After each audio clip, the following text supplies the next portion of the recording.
आज मैं वास्तु पुरुष मंडल देव की जो उत्पत्ति कैसी हुई, आज इसी संबंध में आज हम चर्चा करने जा रहे हैं। मैं सर्वप्रथम मतलब सृष्टि की जो रचना के लिए तेजस्वी ऊर्जा क्षेत्र जो ऊर्जा जो देव हैं, ऊर्जा त्रिदेव शक्ति ब्रह्मा विष्णु महेश को सबसे पहले प्रणाम करता हूँ, जिसके द्वारा माया से परिपूर्ण यह समस्त जगत जो रचा हो, जो हर युग में लीन होकर मतलब फिर से उत्पन्न हो जाते हैं और जो सर्वज्ञ हैं, जिसका स्मरण करके सारे देव देवताएं मनुष्य और जीव मोक्ष प्राप्त करते हैं। क्योंकि ये ऊर्जा क्षेत्र में जीवित जो जीव है कहना चाहिए, वो अपनी ऊर्जाओं और साधना के द्वारा ही पहुंच पाता है।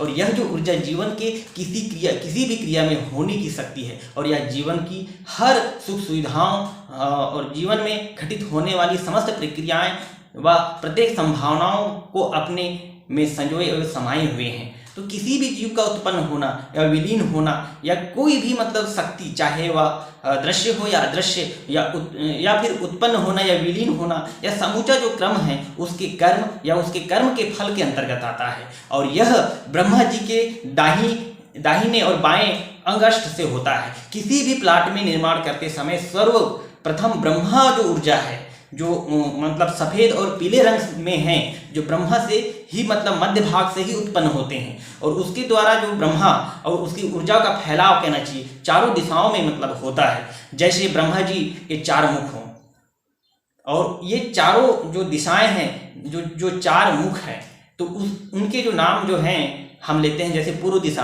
है ना विश्वभू, दक्षिण दिशा है विश्वविद, और पश्चिम दिशा है विश्वस्त्रंगठा, और उत्तर दिशा है विश्वशस्त्र। तो इस प्रकार से इन चारों के कारणों विश्वकर्मा, मैं, त्रष्टा और मनु की उत्पत्ति हुई। और ये चारों क्रमशः मतलब इंद्र, सुरेंद्र और कहते वैसे और नल के पुत्र कहे जाते हैं।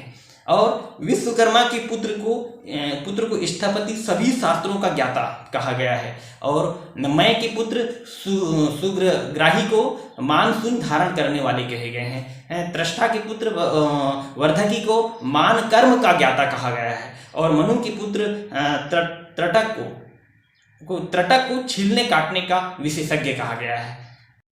यह वह ऊर्जाएं हैं जो पश्चिम क्षेत्र की मित्र है, पूर्व क्षेत्र में मतलब आर्यमादेव, दक्षिण में विवस्वान देव और उत्तर में भूधर देव। जो ऊर्जाओं को बनने की प्रक्रिया लगभग ठीक वैसी है जैसे गर्भ में बच्चे के अंग बनता है। ऊर्जा का यही नियम है, जो ऊर्जा उत्पन्न होती है तो दूसरी ऊर्जा ठीक उसके जो सामने का वो भी उत्पन्न हो जाता है। जिस प्रकार से गर्भ में जो बच्चे के अगर मान लो एक अंग बनता है तो ठीक साथ में उसके दूसरे भी अंग बनता है। तो इसी प्रकार दोनों का एक साथ बनता है, तो मतलब दोनों जो अंग है एक साथ बनता है। तो ठीक उसी प्रकार से जो ऊर्जाएं भी हैं, तो एक दिशा का अगर मान लो ऊर्जा बनता है तो उसके ठीक सामने 180 डिग्री जस्ट उसके सामने की भी जो ऊर्जा है वो भी बनना प्रारंभ हो जाता है। तो आज हमने वास्तु पुरुष मंडल की जो उत्पत्ति कैसी हुई, इस संबंध में आज हमने जाने समझे कि किस प्रकार से वास्तु पुरुष जो उत्पत्ति किसी भी मतलब जैसे प्लाट का निर्माण करते समय सर्वप्रथम जो ब्रह्मा है, ऊर्जा है, वो कैसे मतलब उत्पन्न होता है, और किस प्रकार से वो ऊर्जा क्षेत्र कहना चाहिए उसका फैलाव जो है किस प्रकार से होता है, इस संबंध में आज हमने चर्चा की है और हमने जाने।